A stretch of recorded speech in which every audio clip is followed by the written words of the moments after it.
one of those. Yeah, I bought it on Amazon. So you can order directly from DJI, but they're in China, of course, so it takes forever to get it. But if you order it on Amazon, I got it in like a couple days. Man. And then I already have these mics right here. So say, for example, you're out moving around and you wanted some good audio, you could get some of these type of mics right here. I got the Synco ones. They got the Rode mics, which Rode mics are like twice as much as these, and these work just as good. All you do is just plug it from the receiver into there, and then they talk into the mic, and it picks up the audio already connected to the video. So you don't have to go back and line the audio up with the video. It's already there. Man, it comes with the gimbal?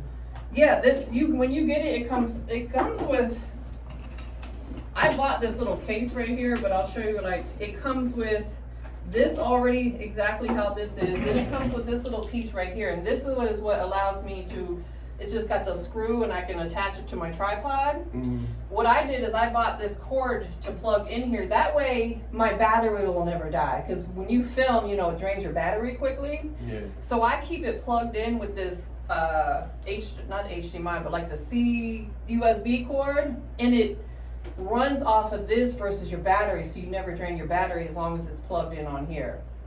And then I bought a couple of things. I bought this, which is an extra battery. That way if I'm out moving around and the battery starts to die, I'll plug this up, and this right here is a battery pack. It'll charge the internal battery on there. Of course, this is your wall outlet, and it comes with this case, so you can always put it in here just to protect it when you're not using it. And then the only other, I bought a couple lenses, because you can buy like wide angle lenses for it and stuff. But I bought this right here, which is like a little tabletop tripod too. So if I want to set it on the table, you just screw it on here, and then you can set, yeah. And all the accessories are cheap. This was like only like 16 bucks. The lenses were like $20. All the accessories are pretty cheap. So yeah, I've been able, like, and it's good for people like artists, because you can always real easily, like, you got that tripod right there, you could even probably use that same tripod and always get you content on it, and it's going to be crispy. Yeah, that's what I want. You said what the name of it? So it's the brand is DJI, and it's called a Pocket 3. Yeah, okay. Yeah, I can send you the link to it on Amazon. I'll send it to you on your Instagram. All right, so what I'm gonna do before we start is I'm gonna get some behind the scenes footage. Okay. Same thing when you came in here, you kind of gave me like a hand gesture. I need you to do it again while you're sitting here, and I'm gonna be filming you for about 4 seconds. All right, and go. Perfect, keep going, there we go. That's what I needed. All right, so now you gotta get into your acting bag. I need you to act like you're actually in the middle of an interview, so I'm gonna have you put the headphones on. I've already cleaned them up for you. And just start talking. You can talk like maybe you're introduced. This will all have your music behind it, so they're not gonna hear the audio. I just need the actual, like, you're talking. All right, and go. Yo, it's Blacksun from Birmingham, Alabama to Atlanta, right here on the high. Keep going, 'cause I'm gonna get you from this angle. You know, I'm stuck in traffic, you know. I'm here though, you know what I'm saying? Can't nothing stop me. I'm trying to be on time and be prompt. I need one more, so keep going. Things of that nature, like I said, I'm trying to be on time, you know what I'm saying? I don't want to be unprofessional, you know. That was perfect. You know. And see, it just clips right on here. And then I'm gonna show you something else too that's gonna blow your mind in just a second. So it comes with an app. It's called the Mimo app. Mm-hmm. And let me connect it. So what you can do is, say you have it on the tripod. When you open the app, it's gonna start searching for your camera. You're gonna hit join, so it Bluetooths your app to the camera. Once it connects, you can monitor what's being filmed from your phone. So if you go here, boom. Whoa. You can monitor what's being filmed, and if I need to adjust the camera angle, this little thing right here, I can do this to adjust the camera angle. You can start and stop recording, so you ain't gotta run over there and hit record. You do everything from the app. Man. Super dope, right? Yeah, that's super clutch.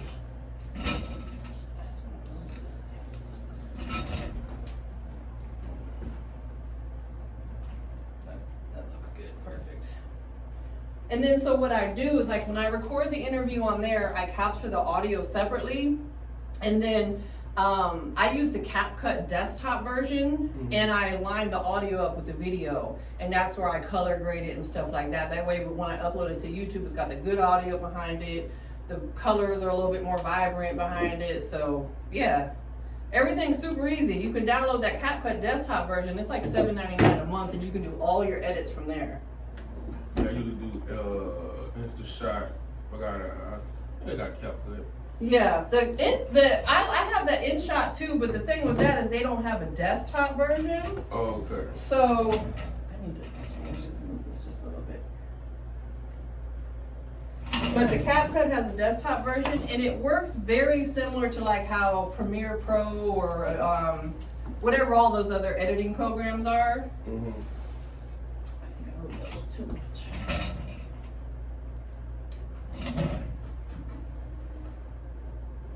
Perfect. All right. Do you have any questions for me before we start? No, not really. Okay, so let me see if I can adjust it how I want from here. Do you want to put that over here so it's on you?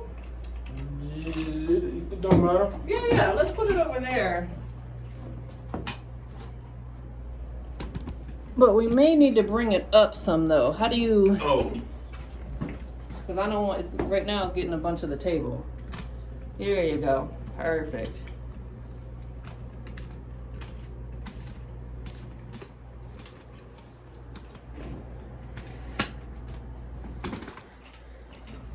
There you go. That's perfect. I'll have you sit down and I'll adjust it. Oh yeah, that's Yeah. good. Way better. Let me just. Do you want me to start it and start it over? That way it's a fresh from when we first start. Are you No, sure? that's cool. Okay. Yeah, I could edit all this out.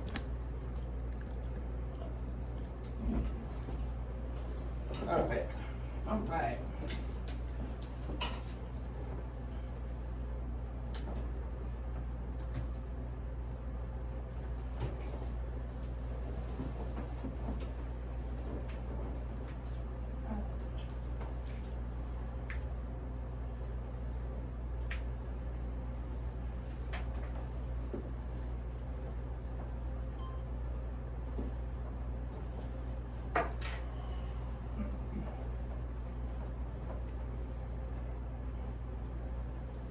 That's right, it is your girl Tampa Mystic, and we are live right here in ATL on the Hype 87.3. And today we've got Blacksun checking in all the way from the Birmingham, Alabama. What is going on, family? How you What's doing? going on? Thank you for being here. Yeah, I appreciate being here. You know what I'm saying? Of course. You know, you drove over the river and through the woods. Yeah, man, that's what it felt like. Absolutely, man. Give us a brief introduction of Blacksun. Well, I'm Blacksun, and I'm from Birmingham, Alabama, the east side to be exact. Shout out to Birmingham.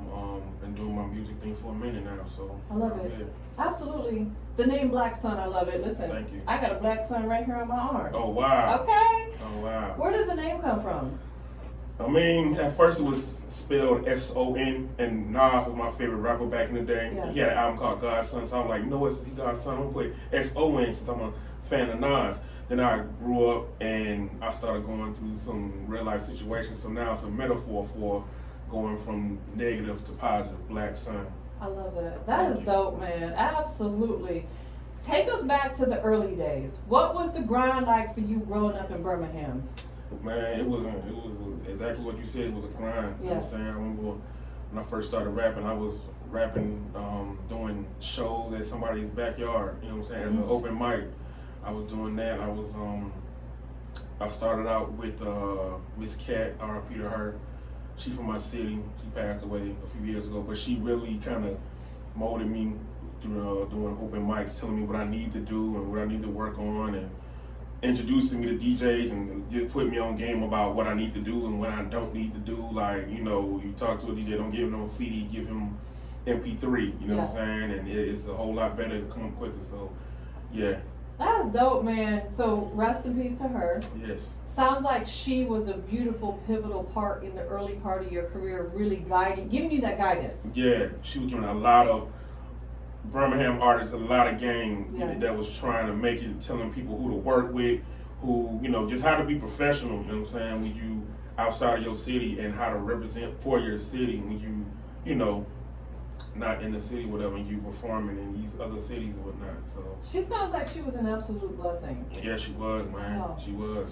What is the music scene right now in Birmingham for artists like yourself on the rise? How can I put it, man? It's difficult, man. We don't have that commercial success yet, but we got a lot of talent in the city, man. We just gotta keep grinding. The scene right now is just, you know, everybody's grinding, man. Everybody's grinding. Everybody's trying to get it. There's a lot of talent in Birmingham. Yeah. A lot. Like, I've been interviewing for 14 years now, and I've interviewed a ton of artists, not only from Birmingham, but just, you know, from Alabama, period. And I don't think I've ever come across an artist that is not dope. Yeah. So much talent out there. Yeah. Of course, there's more and more platforms popping up. Shout out to my bro, Benny Hertz, 101.1 The Culture. Benny. Yeah. You had the opportunity to sit down with him recently. What was that experience like for you? It was weird because I've been following Benny and been a fan of his for years. Yeah. Like, and then I finally met him just a couple months ago in February, and just a solid dude, man, a cool guy, a cool OG like I knew he would be, you know what I'm saying? And I told him, like, I love what him and his team is doing with his artists. Yes. And, you know, I just love what they got going on. Absolutely, because Benny's one of those guys. I've known Benny for a very, very long time, and he's one of the guys that I respect because he's on the same type of time I'm on, meaning that he truly wants to see the independent artists win. Yeah, I can tell. You know what I'm saying? And, you know, of course, you know, I've worked with majors, and I'm sure he has as well, and that's cool. But I like working with artists on the rise because I want to be a part of your journey. That's important to me. Yeah, that's very important, you know what I'm saying? And he, you know, like I said, just a solid dude like I knew he'd be. Like I said, I've been following him for years. And, and always giving out game on social media. And believe me, when he give out game, I'm listening. He does. I'm saving it on my phone. Like, you know what I'm saying? So I can go back to it. You know what I'm saying? So yeah, shout out to Benny, man. Shout out to Benny, man. Yeah, for sure. Brother, facts, definitely. So you've been in the game for a decade or more, for a very long time, man. Yeah. What originally sparked your passion for music? Man, it goes all the way back to 6th grade. It was just, I just loved music and how it affected people. You know what I'm saying? It was just a passion of mine, like just words, and I still have a passion for words. Like if you look at my tabs, my phone, it's nothing but words I'm looking up and trying to break down and understand the meaning of the word, the synonym, and understand how I can use it in a sentence for, you know, just not just for raps, but just for like everyday life. You know what I'm saying? Just trying to expand vocabulary and reading and things of that nature. So it started back then. I just always had I don't know, just I guess a knack for just words. Like, what does this word mean? And I just always wanted to know. Like to this day, if I hear a word that I don't know, I gotta write it down. I gotta see what the word means and things of that nature. Listen, that's funny because I do the same thing. If I hear a word like maybe in a movie or just somebody talking, like, what does that mean? I immediately go to Google and I gotta see if I'm pronouncing it properly. Yeah, what does it mean? How can I use it? I think that just in, like you said, in life in general, it's important that we have a broad vocabulary because it just allows us to have an intelligent conversation, one. And two, it also opens up your music to a broader audience because you're using these metaphors and these big words and people are like, dang, he knows what he's talking about. Yeah, that's super important, you know what I'm saying? So I'm still learning, like I said, just every day. Like a day don't probably go by, I don't have a word, I'm like, what's that word mean? I'm gonna write that down. You know what I'm saying? And now I got like 300-400 tabs, just words. And, you know. You might need to start your own dictionary. Yeah, I might. You know, that is funny. Let's talk about your actual creative process because you come off to me as like a creative type of person. Yeah. Do you write, like sit down and put pen to pad, or you typing it on your phone? My process is very unorthodox. I don't write, but I'm a writer at heart. So that means if I have a topic about a song, I'm gonna write down how I want to express myself, what the song is about, and you know, just trying to figure out how I can convey the message or whatever. But I don't write, and I don't really punch. I don't like punching in. I don't do that. Yeah. So I do a lot of voice memo. Yeah. And you know, I do a lot of that. And I do really I had a song already like memorized in my mind. I'm saying it over and over and over and over again. But for the most part, we're doing it in my phone just to get the flow right. So it's like that, you know what I'm saying? Absolutely. The voice memos are clutch because you could hear something in your head and tomorrow forget the cadence or the melody of how you want to deliver it. Yeah. But now you got that voice memo to go back and reference for like, oh, that's how I said that word. Yeah. Because you could say the same word or the same like sentence or the same hook or whatever it is, the same verse, but say it two different ways and it'll sound totally different, if that makes sense. Yeah, or you might say a bar one way Monday, but then Tuesday you may say it another way, or you may forget a word. You like, this don't hit right like it did yesterday. Right. You know what I'm saying? So that's why I use the voice. The voice mode is just for the flow. I have the words memorized. It's just, okay, how did I say it? You know what I'm saying? The delivery of it. Yeah, the delivery. Did I get the word play right? Am I forgetting anything? Okay, cool. So that's how I really, write my music. But that's dope. I feel like it's just a matter of finding what works for you. Yeah. I don't know that there's necessarily a right or a wrong way to do it. It's just finding what works for you. Yeah, I think the wrong way is I see you hear a lot of artists doing the punch in joint. Yeah. I think certain artists can do that. Sure. But I don't think everybody should rely on it because certain beats aren't designed for you to just, okay, I'm just gonna rap on it without no thought, and you just rap on the beat, and you could have, if you would have took a little bit more time to think about it and just let the beat, just marinate with you and just sit with you, you could have had a better song. You know what I'm saying? I agree with that. Everybody's not Lil Wayne, you know what I'm saying? Everybody can't do what Jay-Z do, you know what I'm saying? And it took them years to develop that style, you know what I'm saying? There's nothing wrong with being a writer, like Nas is a writer. T.I. did one of his base albums, Paper Trail, he wrote that, you know what I'm saying? So there's nothing wrong with writing a song, you know what I'm saying? Don't rush the process. Absolutely, and it's ironic you say that because there's been a lot of artists that I'll ask that question to and they only punch in, and they will tell me that they've never sat down and wrote a song, and I'll challenge them.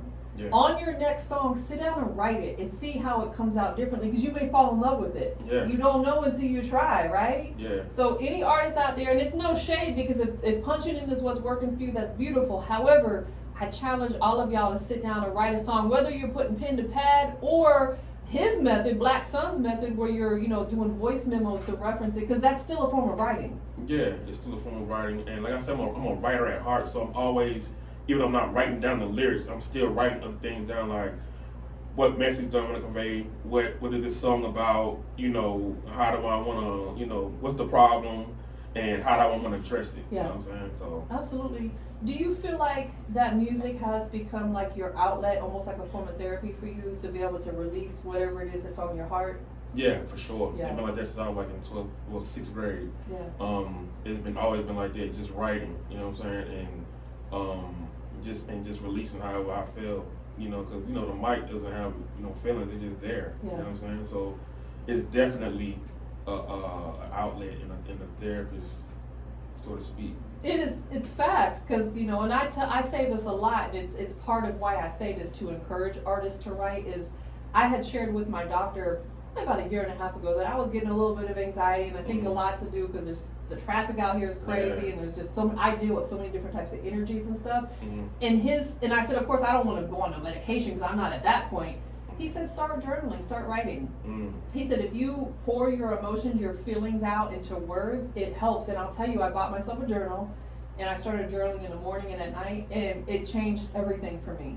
So I can see why for an artist it would be a form of therapy. So that's another thing too. A lot of these artists have that pent up anger and maybe some toxic stuff. Try sitting down and writing and letting it pour out and letting it flow out. Yeah, it's funny you said that because just a year ago, that's part of my morning routine. I journal, I free write, just how I feel. Just I don't have no periods, no nothing, and not about pronunciation. Well, I try to spell the word right, but I'm just writing how I feel, and that helped me write my music as well. You know what I'm saying? Because I got that off my chest. 100%. Like writing our goals down is important. Yeah. Writing our feelings down. And another thing that I do is my affirmations for the day. Like I'll have my, today will be a good day. Today I am going to be productive. We have to speak those type of positive affirmations early in the day to make a good day for us, right? Yeah. And like I said, just keep God first too, and just always just start the day right. Just always do that. If you don't do nothing else, start that day right with just thanking God, you know what I'm saying? Yes. Before your feet plant the ground, thank God, you know what I'm saying? Because and then you gotta think too, people have it worse than you. There's a lot of people who got it way, way worse than you, and once you think about that, you start to be more grateful. You thank God for what you have instead of what you don't have. You know what I'm saying? That is facts. When I wake up in the morning, when I open my eyes, the first thing I do, thank you God for another day. Yeah. Every day. Yeah. Because we could not have woke up. Nah. And like you said, there are people out here who have way worse situations. So these people who have pretty good situations, they walk around with this woe is me attitude. I don't feel sorry for them. Take accountability. If you don't like something about your life, figure out a way to change it. Figure out a way to change Period. it. You know what I'm saying? So again, you've been in this for a decade. Yeah. What has kept you in it? Hunger. Knowing that I want more, and knowing that I want to be in you know, further. You know what I'm saying? And knowing that I can be further and I will be further. You know what I'm saying? So that's what this is the hunger, and knowing that there's artists in my city that's working. So I gotta work too, because you know I can't. And I know I got a message I wanna convey with people that's not being, you know, that's not popular, but I just have a message, man, and they have to be told to the masses. You know what I'm saying? So. Well, let's talk about that a little bit, because I feel like that's important, because you have a platform. You know, your music is your platform, and you have a voice. And it can probably vary from song to song, but we'll say if somebody goes in and listens to a couple of Blacksun's record, what is the message, like kind of the general message you want them to take from it? The general message I want them to take is, man, like, we all human. At the end of the day, you know what I'm saying? A lot of artists like to make it seem like look down, you know, the people that put them in position, you know, the fans. And at the end of the day, we all people. At the end of the day, we all gotta put our pants on. We all gotta look in that mirror, brush our teeth. We all human. We all bleed. You know what I'm saying? Yes. So whatever it is you're going through, 9 times out of 10, I've been through it. You know what I'm saying? All of us have been through it. So I never want to make myself bigger than the people. You know what I'm saying? So that's the message, and you know, to never give up. You know what I mean? Absolutely, and I love that, because you have such a humble spirit. And I feel like because you keep God first in your life, He's a big part of keeping you grounded. Yeah. And good things are going to always come your way, because we don't get our blessings from no man. We get our blessings from God, right? Yeah, for sure. So it's like people be worshiping the wrong things, material things, other things. Yeah, false idols, for sure. Exactly. That's not where our blessings come from. So some people need to get back on track. Yeah, for sure, man. Has there been any major challenges or roadblocks that you've had to push throughout this last 10 years when it comes to music? Yeah, just being from Birmingham, because it's such a slept-on state. Being from Birmingham, and the older I get, it's like ageism in hip-hop. I'm 36, you know what I'm saying? You don't look it. I thought you was about 26. 36, man. I mean, 36 is very young. Yeah. Don't get it twisted, but I thought you was like 26. You know, I'm 36, you know what I'm saying? And the ageism, you know, you too old to rap, you too old to do this. So, you know, like I said, I'm pushing through all that. Yeah. You know what I mean? Those are all the odds I'm facing, and I'm, you know, against every day as an artist. I feel like that once people that are younger than you get to your age, or even my age, because I'm definitely your elder, that they're not going to feel that way anymore. You know what I'm saying?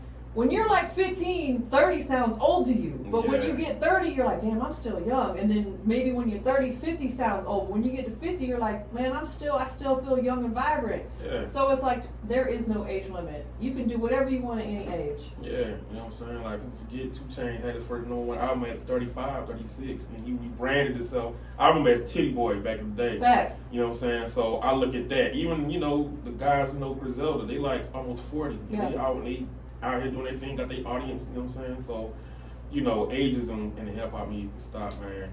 I agree, because there's a lot of legends that are now like in their 50s that are still getting to it. Yeah. You know what I'm saying? So listen, age ain't nothing but a number. It's where your mind is at. Yeah, where your mind is and where your skill level is, you know what I'm saying? You still have that hunger. You know what I mean? So, yeah, If somebody is just discovering Blacksun, we'll say for the first time through this interview, what would be the first song that you would want them to go listen to in your catalog to kind of really get a feel for who you are? It's really 2. If you are a male, I would say I got a song called What You Know About It. It's about hardships and dealing with hardships and overcoming hardships. And for the women, it's a song I just released back in August called Beautiful Insecurities. Which we're going to listen to today. Yeah, and it's basically telling women to embrace their insecurities and love who they are. You know what I'm saying? Love who you are in the mirror. Don't pay attention to what social media says. Love who you are. You know what I'm saying? Because you gotta love yourself first before anyone else can. So that would be the songs I would think people need to listen to. Absolutely. So let's talk about the song that you got for the fellas. Tell me the name one more time. It's called What You Know About It. What You Know About It. And I feel like you as a man, you want to have kind of that song that men can go to, because the way men think is obviously very different than women. One thing I've learned about men over the years is if things aren't all the way right for you, whether it's financially, spiritually, at home, it can weigh very heavy on you, because men want to be leaders as they should be. Yeah. So having that vulnerability through a song is going to really resonate with the men. Is that the type of record that it is? Yeah, it's going to resonate with them for sure. You know, just talking about dealing with hardship, dealing with, you know, pain, and you trying to overcome, and at the end you overcoming it, you know what I'm saying, and how to deal with that hardship and how to deal with that pain as a man, and to, you know, how to overcome it, you know what I'm saying? Is that something, if you don't mind me getting a little deep and a little personal real quick, because a lot of young men that I sit down with said that they were brought up being taught that you're not supposed to cry, you can't show your emotions, you gotta be hard. Has that been something you've ever dealt with, or was it on the opposite spectrum where, you know, you were instilled with, you know, like, it's okay to show your emotions sometimes, it's okay to cry sometimes? Yeah, I would definitely brought up like, hey, don't cry. You know what I'm saying? Hey, you gotta be tough, you know, and I'm still dealing with that, you know what I'm saying, because I don't like being vulnerable around people, but I'll be vulnerable in my music, you know what I'm saying? That's the irony of it all. So, you know, I guess that's why my music is so kind of emotional at times, but yeah, I definitely felt, you know, went through that as an adolescent, as a child, like, hey, don't cry, you know, and, you know, I think there's a book also called, Men Cry in the Dark, which is very true. You know what I'm saying? When, you know, you don't want to cry in front of nobody, or you just want to be emotional by yourself, you know what I'm saying? And I think that's important, because we have to let it out. Yeah. We're human beings, we all have emotions. But I like talking about that subject because I feel like a lot of young ladies out here don't understand that. They're like, why does he don't love me the way I want him to love me? Well, they have to understand how you were brought up, what your upbringing was like. It could be tough to deal with showing those emotions because you were taught not to show those emotions. So ladies, don't go so hard on the fellas if he ain't showing you the emotions you want. Like, it takes time. Yeah, you gotta, and then the thing is too, if a man is emotional around you, that means he's comfortable, you know what I'm saying? And that makes him, the more comfortable he is, the more he will come to you about what's bothering him, so. Exactly. But ladies, you gotta let them do it when it's right for you, when you feel comfortable. Yeah, when you feel comfortable. That nagging and stuff ain't gonna do nothing but run them away. Yeah, for sure. Absolutely. So you've been featured on platforms like World Star, Say Cheese. Those are major moves, because those are major platforms that everybody knows about. What do those moments mean to you for like your music career? It means, you know, a lot, you know what I'm saying? It means to me that, you know, you gotta keep going. It means consistency, you know what I'm saying? You can't just post one time, you have to continuously post, and you have a plan, because that's what music is, you know. And a lot of these labels are ran, and these artists are ran, they, you know, don't just drop a song, they plan 10 steps ahead, you know, so the song they drop is one part of step one, you know what I'm saying? So it taught me that you need to have multiple steps before you take the first one. It's like a blueprint. Yeah, for sure. It's like a blueprint. And I seen a video the other day, and it really kind of resonated. Like, for every song that an artist puts out, you need to have at least 20 pieces of content. Whether it's a video of you in the studio recording the song, that's where it kind of starts at. Maybe a video of you turning up to the song. Maybe a video of someone else turning up to the song. Maybe a video of you here today playing the song. Like, just some sort of content, because it allows people to see, man, he really going hard for this record. Look at all this content he got. You know what I'm saying? Yeah, and I think that's kind of still slept on. You know what I'm saying? Yes. Like, I don't think a lot of artists know, like, you have to put out content. You know what I'm saying? You can't be, you know, you can't have that mindset like, I don't want to annoy people, I don't want to bother, you know, if you bothering them, they're not part of your audience. They're not part of They can just unfollow you. Bye. Yeah, they're not even they're not your fans. Your audience not gonna care how many times you post. You know what I'm saying? So you have to create content. You just can't say out now. Everybody's saying that. You have to create content and give people a reason to support you. Absolutely. In order to work these algorithms, you have to post a lot. Mm-hmm. Like I spoke with somebody at Meta, which obviously owns Instagram and Facebook, and they want us posting a minimum of 3 times a day in order to stay in the algorithms. That can be difficult because we're busy, but that just goes to show that okay, if it bugs certain people, boom, they can unfollow you. Mm-hmm. When I first got on Instagram, when it first started, I was literally, because I was just posting everything, because it was a new app for me. I was posting sometimes 15 times a day, but I quickly built a following like that because it puts you out there on the Explorer pages. So yeah, you gotta post a lot. Do you feel like that's something that you're good at, or is it something you need to work on a little bit? I'm good at it, but then I still feel like I can have progress. Yeah. And another thing that really helps me is Facebook has a scheduler, and also Instagram has a scheduler. You can just take advantage of that. Say, you know what, I'm gonna schedule this at this time, schedule this post at this time, schedule this post at this time. So again, I want to be able to post like 8-9 times a day. You know what I'm saying? That's and on YouTube as well. You know what I'm saying? Like I want to cover all, the whole spectrum. You know what I'm saying? So. That's a great gem that you put out there, because I use the scheduler too. Like if I need to post like flyers for interviews, or maybe I have a clip from an interview, I'll schedule them ahead of time, because when I actually want to post it, I may forget or I'm busy. Mm-hmm. So boom, schedule it. That way they're constantly coming out. So artists, what he just said, or even business owners, take advantage of using the schedule options on the platforms. Yeah, because YouTube got it, Instagram got it, Facebook got it. Yes. I'm not sure if TikTok has it, but all those 3 right there is enough. You know what I'm saying? And yeah, it helps me out a whole lot. Yes, and the other thing too is running ads. Yeah. Majorly important to get discovered. Yeah, I'm learning about that. Like, honestly, a lot of my business, probably majority of my business, comes from me running ads. That's how people discover me, because I run ads every day. Mm-hmm. Now I think about this. I think I discovered y'all. Yeah. Yeah. So running them ads, and just a quick gem on that, because you can really dive deep in it, but kind of to stay on the surface. If you have an iPhone, don't set it up through the Instagram app, because they charge you an extra fee. Mm-hmm. Go to your browser, type in Instagram.com, and set up the ad that way, because it keeps you from having to pay that Apple fee. Mm-hmm. But when you set it up, the best thing to do is choose the automatic option rather than trying to set your own target audience, because when you set an automatic option, it shows it to people who are like your followers. So for example, you and I had a couple mutuals. That's why you've seen it, because I set it for automatic, so it showed it to people who are like my followers, or people who follow my followers. Okay. So that's just a tip too that I've discovered works really well. Is just choose the automatic option, and Instagram does the rest for you. Yeah, and I also heard, I don't know if this is the correct way, you go on Meta and you can do an ad through Meta to where it could be sponsored through Facebook and Instagram at the same time. That is absolutely correct, 100%. And now you're getting discovered on multiple platforms. Yeah, I think I'm gonna start doing that. Yeah, absolutely. And I feel like that way you get more bang for your buck too, because I feel like if you log directly into Meta and do it, you can spend a little bit less and you get a broader audience, versus if you do it directly through the Instagram app.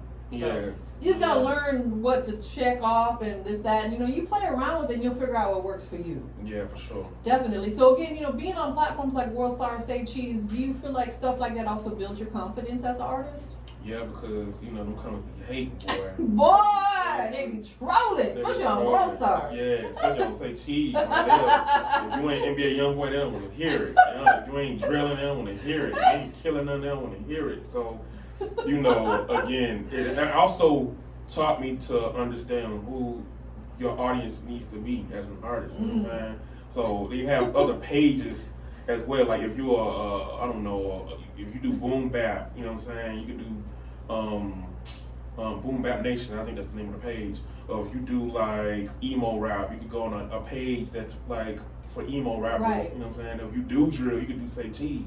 You know what I'm saying? Or you do old school trap music, you could go to like find a page that that talks about old school trap music and things of that nature. So it taught me that, you know what I'm saying, who my audience needs to be. Yeah, cause boy, it be them youngins who have nothing. Well, sometimes it be the older folks too, but they have nothing better to do but sit there and just talk junk all day. And it's like, in their mama's house, in the basement, exactly. just talking. You know what I'm saying? Like, bro, I bet you if you see me in person, you ain't gonna say that. I bet you that. No, you're not, cause they probably ain't got a car. You know what I'm saying? So, man, it taught me that. It taught me all of that. What I've learned is the people with the least amount of emotion have the most to say. Yep. So when I see them troll comments, I don't pay them no mind because I'm like, that means they got a whole lot of time on their hands. They ain't doing nothing. Too much time on their hands. Too much. Was there ever a point though in your career, maybe early on, that you allowed that stuff to get to you, or have you always just kind of brushed it off? Always brush it off. Yeah. The block button there for a reason. And listen, I send them to the block party quick. Yeah, enjoy that block party with the rest of the folks. You know what I'm saying? So it's free. You ain't gotta pay. Go ahead in. Real talk. Nah, facts. You ain't gotta stand in line. Go ahead in. The rest of the haters in the box. Exactly. It's a block party full of haters. And bots. Yeah. So being that you've been doing this, like we said, multiple times for a decade, coming out of Birmingham, any young artists just starting out that maybe are really wanting to take it seriously, what advice or tips would you offer them coming from your city specifically? Man, do content. Do content. Be consistent. Do content. Be consistent. If you want to be an artist, do content.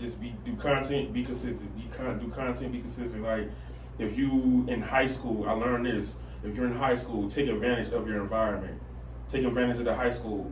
You know what I'm saying? Just do content around the high school. Do content. Do a rap about how you don't like a certain teacher. You know what I'm saying? Don't threaten them or nothing like that, but just do a rap about how you don't like a teacher. It's gonna go viral in that school, and other kids from other high schools are gonna like, yeah, I don't like a teacher neither. Da, da, da. Or college. If you're in college, take advantage of that environment. You know what I'm saying? Talk about the college that you're in. Talk about just your environment that that the whoever you're surrounding yourself with can understand. Or if you, I don't care if you're a mechanic. If you're a rapper and you could talk about being a mechanic. There's a lot of mechanics out here, you know what I'm saying, that can be able to be like, no, I can understand where you're coming from. I'm on cars too. Like, just take advantage of that. Be consistent and create content. That's all you got to do. Absolutely, because you could use some of those mechanic terms as like a metaphor. Yeah. And people are like, oh, that was hard, because they're going to understand it. Yeah. Cars. You could have cars in the video. You could talk about again, what I learned is it's trillions, billions, and billions of people in the world. Somebody's going to be able to relate to you. You can find your audience. Somebody's gonna be able to relate to you. You just gotta find your audience and find your niche, and just hone in on it and just grind. That's it. And those are the people that you focus on. Forget about the people who are not supporting you. Because if we try to please everybody, we'll drive ourselves crazy. We can't please everybody. It's impossible. No, you can't please everybody. You're not supposed to please everybody. You ain't supposed to be with everybody. Like just figure out who you are and just hone in on your audience. And you'll be straight. Absolutely. Somebody gonna relate to it. That is facts. If you could describe your journey through music in one word, what would it be? My journey through music. Man, I would describe it as ups and downs, I guess, man. Just ups and downs. Yeah. You know what I'm saying? Because you have your good days, you have your bad days, you have your good days, you have your bad days. So you just have to really just have that mindset, regardless of the good days or bad. Like, why am I doing this? You know what I'm saying? So I would say it's ups and downs. Do you appreciate every piece of your journey, the ups, the downs, and everything in between? Yeah, because it made me who I am as an artist, as a person. Yeah. Yeah, I appreciate it. You know what I'm saying? Taking the losses, taking the L's, and learning from them. You know what I'm saying? Do you feel like it's important to move outside of your city, come and do stuff like this, or maybe performances outside of your city? Do you feel like that's an important part of your journey as well? Yeah. It's important to the journey for sure, because you don't want to just stay in your state, in your city. You do want to network with different people and talk to different people, and yes, but at the same time, it kind of looks like a double-edged sword, because social media is just so powerful. You know what I'm saying? Like, you can do stuff in your bedroom and somebody come get you, not really come get you, but you can find your audience like that, and people can be like, hey, we want to interview you. You know what I'm saying? So I would say you have to do a little bit of both. You have to still step outside of your comfort zone of your city and mingle and talk to people, and also, take advantage of social media as well. Agreed, 100%. What do you feel like has been one of the biggest sacrifices that Blacksun has had to make in order to continue pursuing your music career? One of the biggest sacrifices I had to take was, locking in and being by myself, and understanding that in order to be successful, I gotta really lock in and be alone at times. Yeah. And I'm cool with that, you know what I'm saying? Because I don't have, I'm dolo, I'm by myself. Yeah. So I had to lock in and be like, you know what, there's some things I have to miss out on in order to get to where I want to be in life. And that means I have to be by myself. And that means I have to be alone for a season, you know what I'm saying? However long that season is. But I'm doing it for a good reason, though. I think a lot of that comes with maturity and growth too. Because Yeah. when I was younger, I always wanted to be around people. Now that I'm a little more seasoned, I love being by myself. Yeah. That's why I don't have a bunch of people here hanging out. Because I'm just like, I prefer these one-on-one conversations. Yeah. It's more intimate. We can build that chemistry. We have a Yeah. great. We're not worried about what the people around us are doing, saying, thinking. You know what I'm saying? So I feel like that comes with maturity and growth. Yeah, like I said, if you always with somebody and you always got a crew with you, and you're not gonna. A lot of times that could be a distraction. You know what I'm saying? Big It's time. always just a distraction, man. And when you get big, man, you don't want a big entourage. It's trouble waiting to happen. That is facts, because it could be the person over here hanging out with you that could do dumb stuff and end you up in a bad situation. Bad situation, and they're not gonna, and then the media not gonna say that person did it. They're gonna say you did it because you're the artist. Right. You're the one with the bread, and now you gotta bail this dude out of jail and possibly, and that's taken away from your household and your money and things of that nature. So, I'd rather just be by myself and just move like that. Yeah, you gotta move strategically and move very smart. Yeah. Support For it. sure. What are a couple, if you don't mind sharing, big goals that Blacksun is manifesting right now? Dropping more music, which I'm gonna do. I want to do more music, more content. I want to just be in people's faces more. Just more. Like, if you really think about it, to be an artist, you have to drop a lot of music and a lot of content. Yes. You know what I'm saying? And I knew that a while ago, but now I'm like, okay, you have to drop a ton of music. Like, you can't drop today, what it is, May, you can't drop in May and don't come out with nothing until next year or December or November. Like, you have to feed your audience. You have to feed them music. You have to feed them content. You have to feed them, whatever it is that you do. So that's what I'm really focused on right now, and that's what I'm gonna do. Absolutely, because people get so caught up in their own lives and following what other people are doing that they'll forget about you. If you don't post nothing for like 3 months, trust me, they don't forget about you. They forgot. Or you don't put a song out for, like you said, another whole year. They don't forget about you. Do you have any intentions on putting a project out, like an EP, album, mixtape, or you want to focus on singles right now? I'm gonna focus on. Usually I focus on songs. I love songwriting. Yeah. But I'm gonna go back to what I used to do. Just focus on freestyles, rapping on other people's instrumentals, and making it kind of like my own, and putting a hook on it maybe on some of them, like how I used to do it. Instead of just freestyling on it, just put a hook on it on some of them. Give you about 16, maybe 20 bars, maybe 16. Yeah. And just drop them. Just drop. You know what I'm saying? And then after that, come out with a single and things of that nature, because I really just wanna reintroduce myself to the people. You know what I'm saying? And there's nothing wrong with that. Yeah. Think about historically how many artists have done that, whether they rebranded to a new name or they stepped back for a little second, came back out, this is their reintroduction. There's nothing wrong with that. It's just a matter of figuring out again what works for you. Yeah, just figuring out what works for you and seeing, just what works for you. So like I said, I'm gonna drop a ton of freestyles and I like that. videos and a lot of content as well. I think that's something that needs to come back, is the freestyles, especially like if you like the jacking for beats, like where you rap over someone else's beat. To me, it really shows your lyricism when you can, like, if you take, we'll say, a Wayne beat or a Drake beat or whatever it may be, and you can hold your own on it. I feel like oftentimes that can get you more exposure than you putting your own song out. Yeah. In the early stages. Yeah, there's a few people that I know that have done that, and you know it was successful. They go viral. They go viral, and they get, you know, eyes put on them, and the audience expands. So I'm gonna go back to doing that, and you know I'm gonna be freestyle. I'm freestyling on 80s beats, Yeah, you know, 90s, that's hard. all that. So yeah, I'm doing that. I love it. That's dope. I love that idea. I'm here for it. Yeah. Right now, where you're at in your career, 2025, what does success look like for Blacksun? Success for me looks like making a good enough amount of money off my music and my content to where I can keep, you know, I don't have to work for no one. Yeah. I can, you know, be self-sufficient, and I can just work on my music, and I can give back to my community and give back to my family and just do that, and I can invest that money into other things that's gonna make me more money. So to me, that's success. Yes, I agree. Yeah. It's not about having the most money. It's about being able to provide for you and your family, etc. I agree with that. So let me ask you this.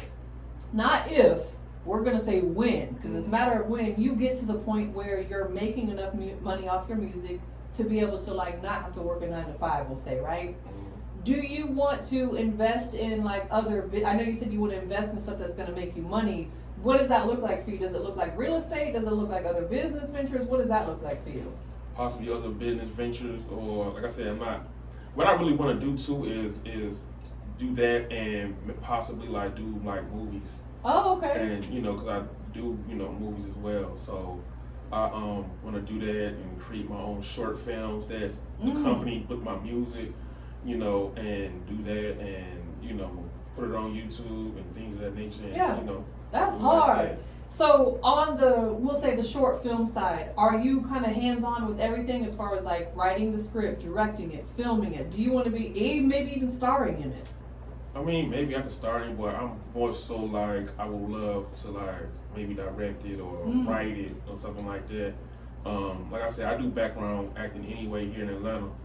Okay. Yeah, I'm with a agency or whatever, and I was here a few weeks ago in Covington. Okay, yeah. Covington, and I was doing a little show there. And that's dope. so yeah. How long have you been doing that? Since 2019, yeah, before the pandemic. Right, I was saying right before the pandemic hit. Yeah, okay. Around October, November 2019. What brought you into that? A partner of mine was like, "Bruh, I can't do this movie. They need somebody who looks African." I'm like, "Bro, come on, stop playing with me." And he was like, "Bro, for real, like you look like you can be African." I'm like, "Bro, stop playing with me, bro. Like you got an afro." He said, "Bro, it's coming to America too. Like they need like background work." I'm like, what? I'm like, "Bro, stop playing with me, bro." Like he said, "Bro, for real, this is who I go to." And I'm like, "Okay, you do background work." So he like, "Look, just call these people up, email them. I emailed them. They're like, "All right, send us a picture of how you look." I sent them a picture of how I look, and they were like, "All right, cool, but you need to be with our agency." And it was Central Casting. Yeah. Again, I'm still thinking it's cap. I'm like, man, if I drive all the way down to Atlanta, I'm gonna be mad. So I drive down here, and Central Casting where it's at is like it's in a building, but it doesn't have like no signs and nothing. Right. So it's like downtown Atlanta. I'm like, man, all I see is a CVS. I'm like, I got finesse, man. So I'm like, and I see this by CVS is like a escalator or whatever, and this guard or whatever, this police guard right there. I'm like, I'm trying to look for Central Casting. And they're like, yeah, it's on this floor. So I'm like, all right. I still think it's cap. So long story short, it was orientation. I had to go to orientation. They take pictures and things of that nature. They're like, you're going to be doing Coming to America too, blah, blah. I'm like, okay, sure, all right. So they were like, you got to be here this time next week. I'm like, all right, whatever. So I came through next week, and I'm like, this better be real, because they made me cut my beard and everything. I had to have an afro a little bit. And I'm like, man, all right. So I'm driving all the way down here. I had to stay here for like 4 days, and I come up, I'm like, all right, the bus had to pick me up, and they take us to this our location, we walking, and I'm like, all right, whatever. So I'm in this it's African gear or whatever. I'm like, this better not be no Tubi stuff, man. Like, this some Tubi stuff, I'm gonna cut my partner off. So So we were like, they telling them the guys like, all right, guys, we're gonna shoot. So we go in to shoot, and when we shot, right before we shot, I see Eddie Murphy. You know what I'm saying? I see Arsenio Hall. I see the whole cast. I see Tiana Taylor. I see. What? I'm like, oh, this is real. Wow. It hit you at that moment, like, okay, this no BS. No, this ain't no BS. I'm like, man, it's crazy. Wow. And I could do it just like, okay, this is real, and I could see myself doing it. So. That is dope, man. That was a great introduction into doing it. Like your first time was in one of the biggest movies out there. You know what I'm saying? So if somebody were to watch Coming to America, the Part 2, where in the film can they see you at? You may not see me, but I'm in the scene where Tiana Taylor's dancing and she's introducing herself, and Leslie Jones, she's I guess she has on the princess's outfits and everything like that, and Eddie's getting, acquainted with his son, and I'm one of the Zamunda citizens. Is that what he said on that? Zamunda citizens. So you blink, you may miss me. You know what I'm saying? But I'm in it. You're in it. Hey, how did it feel to be from Zamunda for a day? It was hot. It felt like I was in Zamunda. And it was wild because it was like the end of October. It was so hot. Blazing hot. And everybody like, is it always hot here? I'm like, yeah, it's the South. You know what I'm saying? Because everybody from different places. And I'm like, man, this is wild. Everybody was like, man, we can't wait to leave. I'm like, I'm cool. In here melting. Yo, you got a great sense of humor. Like, and you're funny without trying to be funny. Mm-hmm. You might want to get you a little funny role. Slick. I mean, did I do a comedy? I forgot. I don't know if I did a comedy or not, but I did more stuff after that, and I'm like, okay, this is real. I'm gonna try to do every, movie I can, or if I'm available, I'm gonna do it. You know what I'm That's saying? hard, man. Congratulations. That's a big move. Do you have any that are coming up that we need to know about, or is that kind of under wraps right now? I just did what's this show called? You ever heard of a show called The English Teacher? I don't think so. It's on FX. Okay. I was playing one of the people that was in the crowd or whatever, in the graduation crowd. They want me to do Tulsa King. I might do that. That's a great show. And it was Sylvester Stallone. With Sylvester Stallone, what a great show. Yeah. Do it. Yeah, it's like 4 hours away though. I think it's somewhere in Georgia. I don't remember where. If you get the opportunity, it's a great show, and of course, Sylvester is a legend. You know what I'm saying? I got so many of his movies. It's ridiculous. He's a legend, man. It's funny because somebody told me about that series, so I started watching it. I was instantly addicted. It's a great, great show. So yeah, definitely tap in with that, and that's dope because these are all doors that are opening for you to potentially be in one of these, films where you could land a main role or something at some point in time. Yeah, and when you look at these movies, you look at movies completely different. You know what I'm saying? Because the production, and it's like a job. You on set 12, 13 hours. It's a long day. Yeah, like the last show I did, I pulled up at 11. We got started shooting at 12. We didn't stop shooting until like 12 that morning, the next morning. Wow. So literally you were there for 13 hours total. Yeah, you working. You know what I'm saying? Like you on set, they gotta reshoot, keep reshooting, and you may shoot the same scene in a different angle multiple times. Exactly. Throughout the whole day. People don't realize that one scene that's maybe 20 seconds long could take 2 hours to film. Because you're doing, like you said, multiple camera angles, When we're watching it, I don't think enough people appreciate what goes into the films. Nah, and the funny thing is, I always be like, man, I can't wait till I start doing movies. And I'm cool now. But I'm like, man, I'm really doing movies, like, and it also tripped me out because it's like on the first day I did Coming to America, I was there for like 3-4 days. Everybody like, why you so quiet? I'm like, man, you just don't know. 2 hours, like, I just yesterday I was just at work. Yeah. And now I'm looking at Eddie Murphy. I'm looking at Arsenio Hall. I'm looking at the director. I'm looking at Arsenio Hall dressed up in another character. You know what I'm saying? And I'm like, I grew up watching you guys. You know what I'm saying? I'm just soaking it in because it's just crazy how a 3-hour drive or 2.5-hour drive can just change your whole perspective. 100%. It's very surreal. Yeah, that's exactly how I felt. Do I gotta pinch myself? Is this really happening right now? That is dope, man. Yeah. You got to experience, and I feel like stuff like that too is pure motivation.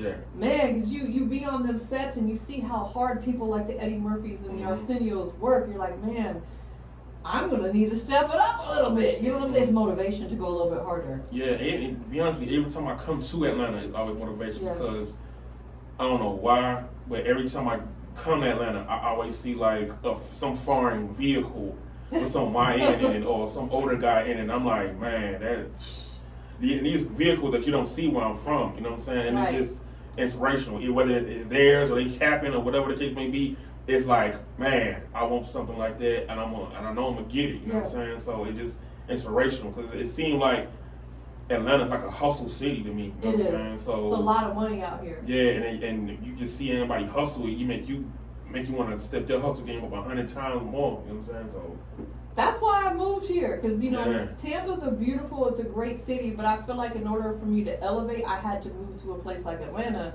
and it was the best decision I ever made. Oh wow! Like, I don't feel like I would have all this if I had stayed in Tampa. To be honest, now I feel like I could go home and do it because I built it up. Yeah. But I don't think I could have built it initially, if that makes sense. Because you got the resources. The information.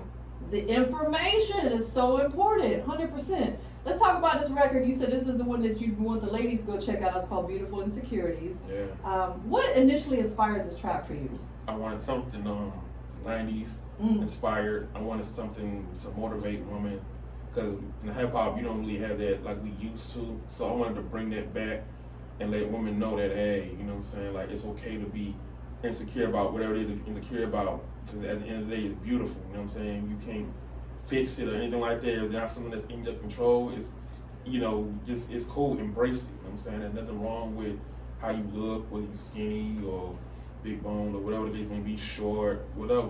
Embrace your insecurities. You know what I'm saying? Because that's what makes you you and make you unique.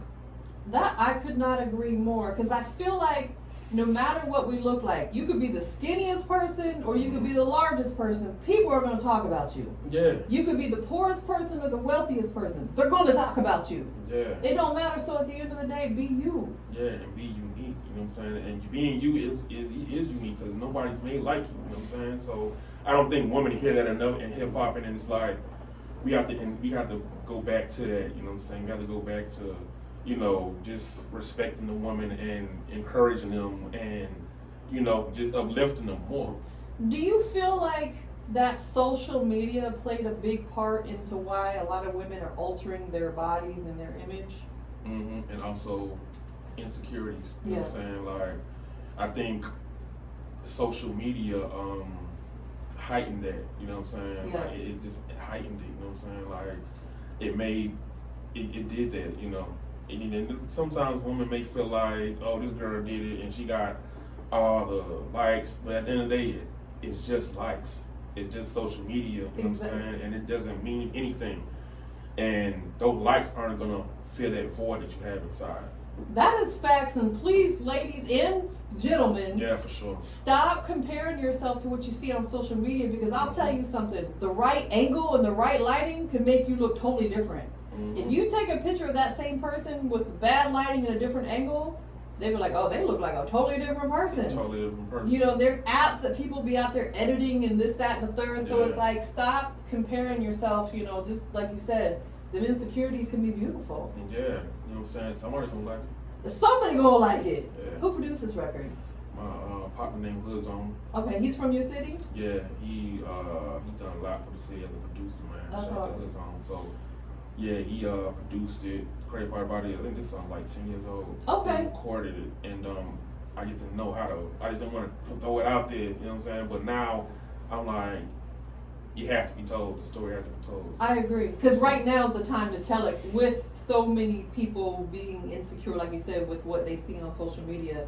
Yeah. Does he also do your engineering, like the mixing and mastering for you? Yes, he does all of that. That's dope. Yeah, he does. Okay, so we're gonna get into the record and check it out. Before we do, anybody that wants to follow you, where can they follow you on your socials? You can follow me at Blacksun, BLACK SUN205, on Instagram, Facebook, all that, YouTube. Yeah, always maybe this is Blacksun, THISIS, BLACK SUN. But It's usually Blacksun 205. Got it. Is there a video for this Beautiful Insecurities yet? Yes, there's a video for it and a lyric video. I think the lyric video is a little bit better. Okay. So check out the lyric video and the video. They're on your YouTube channel. Yes. And I'm sure they can probably see clips on your Instagram as well. Yeah, for sure. Okay. Who do you want to give thanks to for just loving you and supporting you through your journey in life, in music, or anything else?